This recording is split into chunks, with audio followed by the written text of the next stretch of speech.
Town of Merrimac dealt with questionable water for decades. And after years without a permanent solution in place, they are demanding more from the source, the U.S. Army. Amy Reed spoke with people in Merrimac today about how they hope to fix this problem.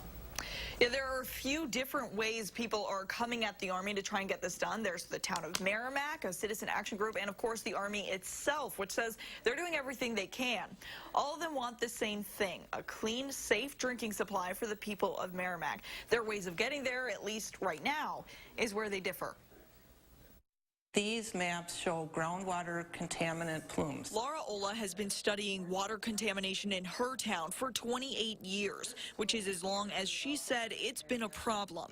She watches as these plumes that mark chemicals from the Army ammunitions plant creep closer to her and her neighbors' wells. Contaminants here that were a problem at the time are different than down here. The Army tests the area regularly to make sure the drinking water hasn't been affected.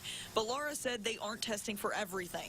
She wants them to check for one more type of chemical, PFAS, a family of toxins that can dissolve in water. It's extraordinarily toxic to expectant mothers and babies.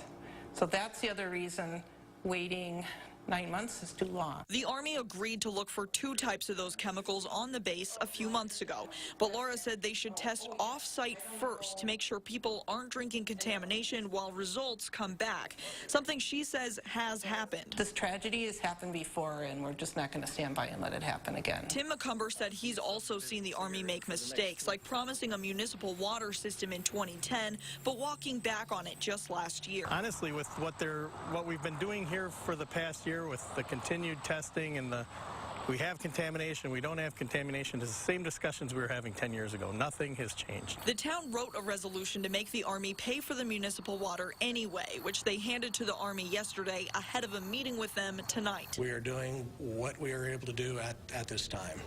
We are working with the WDNR to come up with a solution and making sure that we are keeping everything as safe as possible. What all groups say they want is water people are able to drink without fear of getting sick. We have a human health risk.